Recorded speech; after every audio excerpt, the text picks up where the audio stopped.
Welcome back sa ating mga balitang basketball. Si LeBron daw ang dahilan kung bakit nahihirapan itong Los Angeles Lakers. Sa ngayon mga idol, marami ang nagulat dahil itong si LeBron ang mayroong pinaka-worst na plus-minus para sa Lakers dahil ngayon sa season na ito, sa Lakers ay meron siyang minus 106. Ibig sabihin niyan, kung pagsasamahin, ang Lakers ay na-outscored ng 106 points kung si LeBron ay nasa loob ng court. Kakaiba naman dahil itong si D'Angelo Russell ang naunguna sa plus-minus para sa kanila na mayroong plus-minus plus 56. Nangangahulugan na na-outscored nila ng 56 points ang kalaban kapag si Russell ay nasa loob ng court. Marahil maganda naman ang ipinapakitang performance nitong si LeBron at maraming puntos. Malaki.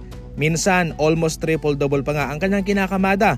Subalit sa likod ng mga numerong iyon ay mayroon siyang worst plus minus. Meaning mga idol, hirap ang kanyang mga kasama kung siya ay nasa loob ng court. Samantala, kitang-kita rito ang pag-flop ni Wemby sa kanilang tapatan ni Andre Drummond. Na-eject pa nga mga idol itong si Andre Drummond dahil dyan.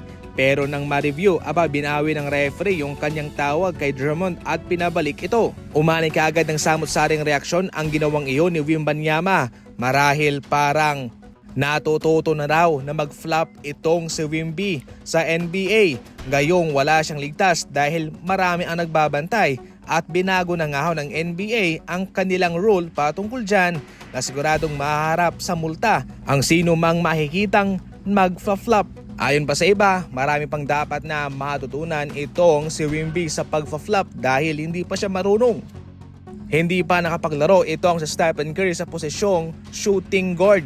Ngayon lang nang dumating itong si Dennis Schroeder sa kanyang career, point guard ang kanyang nilalaro. Sa ngayon, yan ang tinitingnang problema kung bakit nahihirapan siya. Sa kanilang laban noong nakarang araw, 2 puntos lamang siya.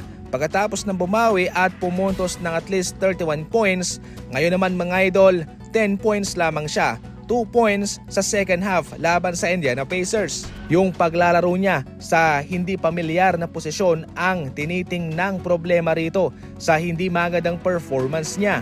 Marami ang sumusuwestiyon na ibalik na lamang daw si Stephen Curry sa posisyong point guard at si Dennis Schroeder na lamang ang gawing shooting guard. Malalang upset ang ginawa ng Orlando Magic sa Boston Celtics. Kung ikukumpara, syempre mas malakas itong Celtics kumpara sa Orlando Magic. Defending champion sila eh. Wala nga lang silang Jason Tatum pero all goods pa rin yan. Pero itong Orlando Magic, bakalain nyo wala silang Paolo Banchero. Wala pa silang Wagner Brothers. Ngunit talo pa rin itong Celtics mga idol. Grabe, hindi mo talaga mapipredict ang mga laban ngayon na maging itong defending champion ay nahihirapan pa sa Orlando Magic. Nasayang lamang ang 35 points ni Jaylen Brown. Yan lang muna sa ngayon ng ating mga fast break balita. And as always, maraming salamat po sa panonood.